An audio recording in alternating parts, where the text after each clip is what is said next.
So this is a review for Ant Pasted, and with me today is someone who's going to fight off a whole heap of ants, is my good friend SC McPeter. Say hi. Well, spring is here. Those ants are sure back. Yep, and we're going to have autumn here. Anthony's Animation Talk, a worldwide effort. That's it, exactly. So, just a few bits of info to get underway. So, as mentioned, this is Ant Pasted, released on the 9th of May 1953. It's the 679th in the series, and it's directed by Friz Freleng. You can find this on the Looney Tunes Superstar Porky and Friends DVD set, which, despite the name, actually had a few shorts that were not Porky. I guess Elmer's his friend, I don't know. I guess that's part of the and friends part, but anyway. But we do have a HD version lurking around, which has been on streaming, so hopefully one day they'll make its way on disc, maybe as part of a Warner Archive movie or something. But anyway, in case you haven't seen this one, I can't show you the full cartoon here due to copyright on YouTube. It'll just get deleted. So what happens here is that it's the 4th of July, so Elmer decides to have a picnic, but inadvertently angers some ants. Thinking that they're a joke, he then deliberately attacks the ants, and later on, while Elmer takes a nap, the ants retaliate. So it's very much a case of that meme. That escalated quickly, so that's this cartoon, pretty much. So a few bits of trivia here for this one. So first of all, it's interesting if you see the title card, it's got him in his traditional hunter uniform. But then when the short plays, he's not in that uniform at all. So I guess this makes the short unwatchable, right? I think it must have been a miscommunication between Freleng and Holly Pratt. Or perhaps it may have been done earlier in the short, they didn't go back to redo it. I guess so. There must have been just either miscommunication or a case of, who cares? That's what I think it is. It's still an interesting thing to point out, but does it really matter? No. It may have been a way to make Elmer identifiable to the audience who may not have known him. Oh, it's the hunter from the Bugs Bunny cartoons. Yeah. Despite the fact Freleng rarely used Elmer by this point. Yeah, exactly. That's what I think it is. So in any case, there's a few other references here. So we've got the so-called ant leader, and if you think he looks pretty strange, well, he is actually based off of former US President Harry S. Truman.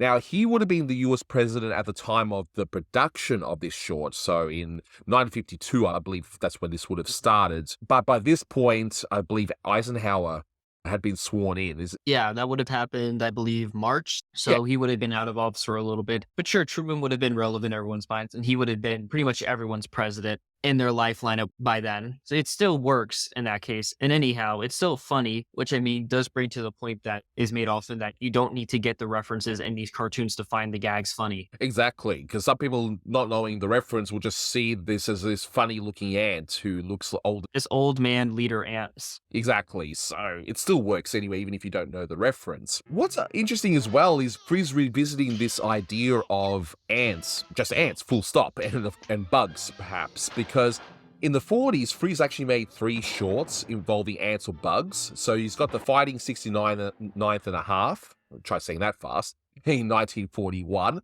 of VI Sting in 1946, which for some reason is one of my more popular videos on this channel. I don't know why, but anyway, I'm happy for the views, but it's just weird. And The Gay Antis, which again is also another popular video on my channel from 1947. I guess bug enthusiasts like them. I guess so, and that review was when I was changing from commentaries to reviews, and I was still trying to figure things out. So I might look back at that and go, yeah, I could have done that a bit better, but whatever. If people like him, I'm happy. In any case, it's interesting to see him return to this idea, and I believe you have a bit of a theory as to why he would have made a short like this. I mean, first revisiting ideas is nothing new, and it was a way to make things funnier, but part of me wants to think this is sort of Friz on autopilot, because before this was one of his greatest cartoons, A Mouse Divided, which is a really funny one and a quite ambitious one that I'm sure had a lot of planning. And then after this is one of the more ambitious Sam and Bugs cartoons, Southern Fried Rabbit. So I'm thinking that during production of this, he may have just been cooling down a little bit, perhaps because of these 2 cartoons and their ambition. Yeah, and it's a quick idea, and he's probably thinking, oh yeah, previously I did those bug cartoons, pretty simple to do. And we can even reuse animation, which he does here as well. I mean, Freleng reusing animation, I know it's an absolute shocker. I know it's kind of weird, right, to think of him reusing animation. But whatever, it's fine. Here, he reuses animation from a Private Snafu short called Target Snafu, which in itself had animation used for the short of the I Sting, and that's mainly that whole Air Force thing you see at the end. So he reuses that, and hey, if it works, why not, right? But more interestingly, he reuses one sequence from Battle Putty Tat, where he has the sequence with Sylvester, I guess, drinking water and then blowing up inside the tank. So here it's redrawn as Elmer. So he's reusing a gag, but whatever. It's still funny. I like that gag. So there's another reference that some people may not be aware of today, and that's the reference to the Big Mo. That was already covered by me and Devin Baxter in the Rabbit's Kin review, which I highly recommend you listen to if you haven't already. But just to put it simply here for people who haven't seen it, it was the battleship that hosted the formal Japanese surrender to the United States in World War II and used for a very funny pun, which I'm sure we'll look at later on as we go through the short. In terms of the short, look, when I first saw this, I saw it on the Superstar set and I kind of forgot all about it. So rewatching it for this review, it's an interesting one. It's funny on its own, but it's also a lot more funnier when you realize just how ridiculous this whole thing is. And as I mentioned before, it's very much just like that meme. Well, that escalated quickly, come to life. I just want to ask, why does Elmer have all these fireworks? What kind of show is he going to host with them? And more importantly, is it just going to be for himself? Because we don't see any other humans in this short. Was he going to invite Porky out to this picnic? Is that why they're friends? But he didn't show up. It's one of those shorts where if you just take it on the surface, it's fine. It's funny. It's actually a good short and it will get a decent score in case you guys were wondering. But it's even funnier the more you even think about this whole scenario, just how ridiculous it is. Because, yeah, throughout the whole short, and I wonder if someone's ever done a count on how many firecrackers explode in this short. That would be interesting. I should have probably done that. So there you go. A no prize to the first person who counts how many firecrackers explode in this short. But yeah, the whole scenario is ridiculous. So he goes out, creates a picnic, which, okay, there's nothing wrong with picnicking on your own if you want to just have a bit of time to yourself. But he puts up a tent, so I'm assuming he's going to probably stay there the night or something, I don't know. But he has boxes upon boxes upon boxes of fireworks, and he just throws these fireworks everywhere without any regard to his surroundings, like if a tree could catch on fire or whatever. And he's throwing it in such a way, I don't know if you've ever seen kids at a ball pit in one of those indoor playground scenarios. I guess in the US you guys have Chuck E. Cheese, we have these other similar things, where if you look at the ball pit, kids are just throwing balls. Yay, yay, they're just throwing balls at each other. This is what Elmer's doing pretty much, but with firecrackers. It's just so hilarious. Yeah, Americans love to throw their firecrackers around, but I don't think they're throwing them this poorly. No. Most of them are just going to throw them in backyards and everyone's going to know that's the place where the firecrackers are going to go off. And usually they do it with around other people, like everyone's just cheering on, you know, yay, America, 4th of July and all that stuff. Yeah. Elmer's just alone. Exactly. Ridiculous. That's why it's so funny in that respect.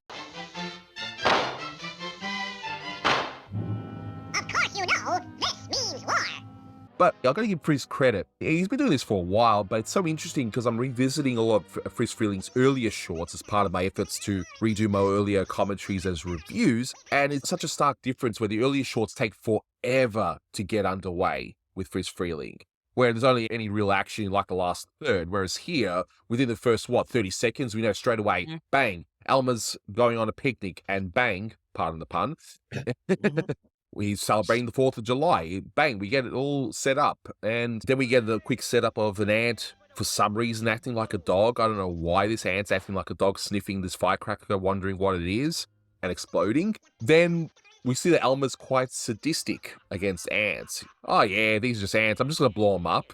Who does that? I guess if you're a hunter, I guess you hunt all sorts of animals, even insects. Exactly. When I was watching this, I initially sort of thought, could this have been a Porky Pig short? No, simply because Porky is too naive to constantly hurt these insects, and Porky would have just invited them to watch the show. Here, Elmer is, again, an aggressor. Again, we are already familiar by the title card that he is the guy who hunts Bugs Bunny, so of course he's going to be aggressive and hunt these ants. And of course they go to war, and even then, he doesn't want to stop. Yeah, he's pretty dedicated. I will give him that. He is dedicated. But then we get the setup, and we even hear an ant say, well, it's now Bugs' catchphrase, but that came, of course, from Groucho Marx. Of course, you realize this means war. And we get this really compact setup where you got these quick cuts of Friz just wanting to get to the point, right? So we see this Capitol building where it's like Capitol Soap. I tried to look up, was that a real soap company? And I couldn't really find anything about it. So if you guys know anything about whether this is parodying a real product, I definitely want to know. So let me know in the comments. But we go in the building and, well, I do wonder what that flag is behind the ants. Just this random flag that they have. Okay, sure. Why not? Why not? We see that Harry has Truman ants, which I believe it's just a bunch of his quotes cobbled together because in case people didn't know, it was Roosevelt that was mainly part of World War II, but he passed away before the end of the war, and Harry S. Truman took over. And he made the decision for the atomic bomb. That's probably the most notable part of his term during that. Correct. And then he won re-election, and infamously, everyone thought the other guy, Dewey, was going to win, and they even published newspapers saying that Dewey won, and no. Everyone just wanted to go to bed because it was taking too long for the results to come back in, because it was, I believe it was a little close. Yeah, exactly. So probably similar to the whole 2000 Bush and Al Gore thing that happened, which was kind of weird and was broadcast everywhere here in Australia for some reason. I don't know why. But anyway, whatever. We're not talking about US politics here, of course. This would have been one of the earliest ones where I think they're using a tape recorder, because these ants are obviously sped up using a tape recorder rather than just playing the film faster. Yeah, it sounded a bit different. New technology. Yeah, exactly. It sounded different, but hey, it works. It's completely fine.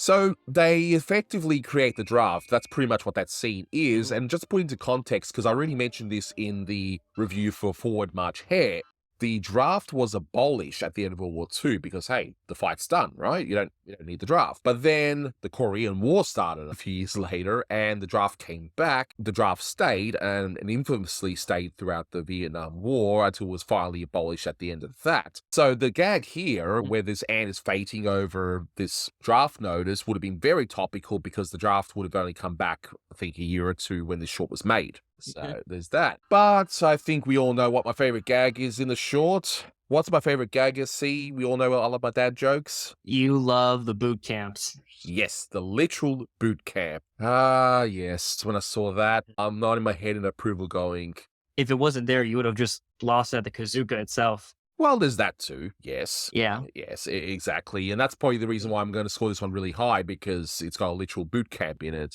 But no. But again, the cutting is very, very quick. It actually reminds me of what Frank Tashlin used to do with his quick cuts. It's kind of interesting, I thought. Yeah, I agree. It's a bit more subtle, and again, the layout is not as ambitious, but it is a bit of a faster paced one for Freleng. But I guess it's because it's a whole lot of gags in it with just a simple idea. I've noticed that Freleng tends to use a bit more setup, and I think that came from Warren Foster, who was very strong on story, and Friz was more strong on gags. So there's, of course, strong premises under a whole ton of gags, which also makes it easier to, of course, do more gags, because you can get it set up quickly, and then all you have to do is just go plan out all your gags. So now we're finally all set up, and it's done in the first, 2 minutes or something? It's actually pretty quick, and you get a lot of information in those 2 minutes. It's really effective, and it works pretty well. It actually makes the short feel longer than what the actual runtime is, which is pretty interesting.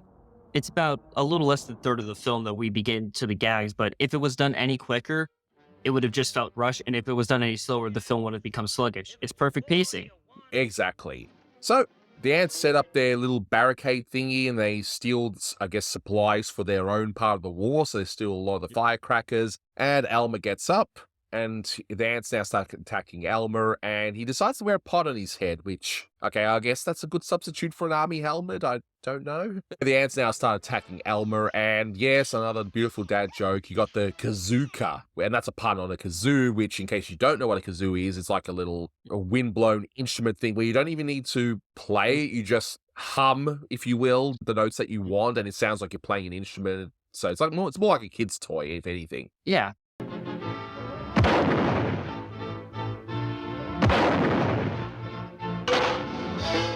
I'm glad to see the firecracker inside the pot gag. So it's interesting how you got these explosives. They're not exactly impactful, and yet this one firecracker seems to be so powerful that it just drives Elmer right through the ground.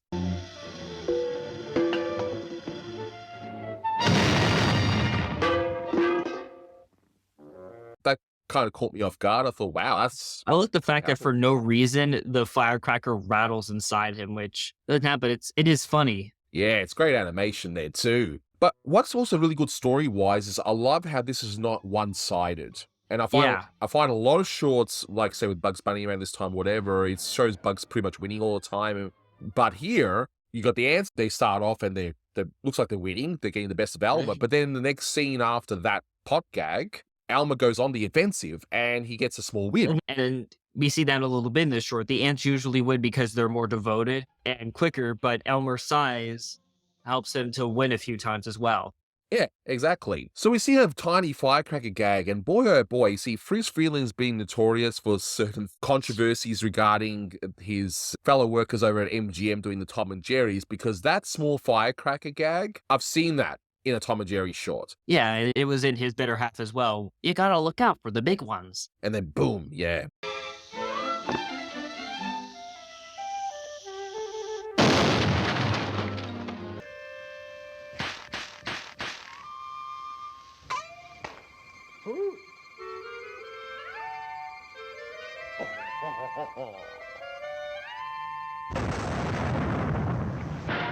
Those little things can't hurt you. It's the big ones you gotta look out for.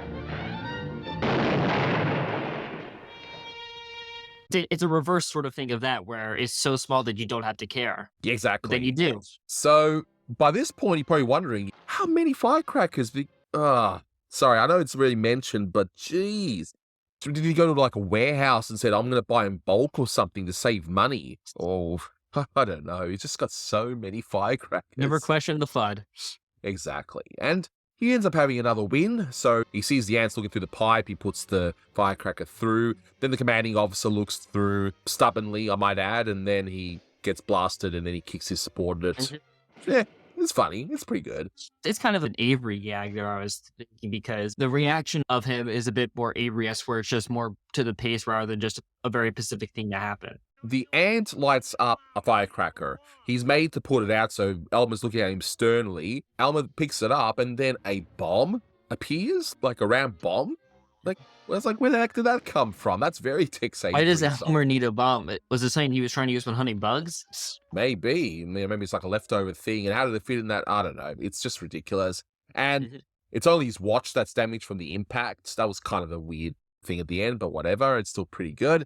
And then we see another pipe gag where Elmer's connecting all these pipes together to get to a faraway target. And that's a gag we all know that Friz is going to reuse quite a few times in his latest shorts, especially in some Speedy shorts. And yeah, rubber bands are applied at the end, and we pretty much know what's going to happen next. I mean, you can see it coming a mile away, but it's still pretty funny, I thought.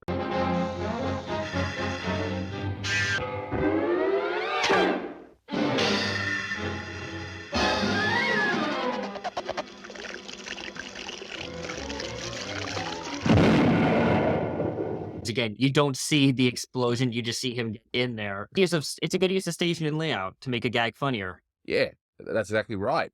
And for the last third, things get really intense. Both sides just going all out. And then we've even got the royal flying ants, and we've even got the big mo and the nice little pun, the little schmo. I thought that was pretty funny. So things are getting intense, and then later on, Elmer tries to then run away. I mean, first of all, why does he have a wheelbarrow? I don't know people bring a wheelbarrow to a picnic, but anyway. Doesn't he have a car? Didn't he arrive in a car in the very beginning? Yeah, I guess he was going back to his car. But how far away did he park his car? I thought it was nearby his tent. Also, where'd this lake come from? Yeah, it's very bizarre. And then he's got this linky gunpowder, and we then end with a big explosion. One of my favorite lines from the Ed Wood film directed by Tim Burton. I get if you're going to do a film sort of just gag to gag, you may as well put some extra effort into it and have it be a nice special effects hurrah, which I guess you could say this short really is. It's just a nice hurrah for Harry Love to do nice special effects. But again, there's funny gags that you don't really notice that, unlike it's saying like Ghost Wonder or some of Jones's earlier efforts that are just the special effects without good gags. Yeah, exactly. Because at the very end, we get the patriotic ending with Elmer presumably being killed. So, yeah, one way to end it short by killing one of your major stars. No, I'm kidding. He's fine. If any kids are watching this, don't worry. He's fine. Okay. I guess the main thing is just that May 3rd, its release date would have been nice because that means that people were watching this near the 4th of July, which didn't always happen. Sometimes holiday shorts would get released too early or too late. This year, it probably did circulate enough during that time. Timing wise, it's pretty good. I mean, obviously not when we're recording this, which is in the middle of March, but anyway, that's one of those things, right? Look, I'm rating it 8 out of 10, and I think it's a very basic short. It's not Friz's finest, but it's funny enough. You just put it on, you watch it, you laugh, and then if you think about the situation even more, you can laugh even more, like I did when I watched it recently. And I guess instead of giving it 7.5, I'm mainly giving it an 8 because of that boot camp gag, which I still can't get over. I'm giving it a 7 because even with all the reuse and it being pretty just tit for tat gags, it's still a very funny cartoon. There's nothing wrong with it. It's just another good Warner's cartoon that fits in with the rest, and it's still better than most studio averages or above averages of this time. The Warner cartoons were still very strong in the 50s, even when things were turning for the worse slowly. Yeah, exactly. There's nothing wrong with this short. It's just perhaps just not his finest, and there's nothing wrong with that. But anyway, that'll do it for this one. Thank you so much, guys, for listening, and until next time, take care. That's all, folks.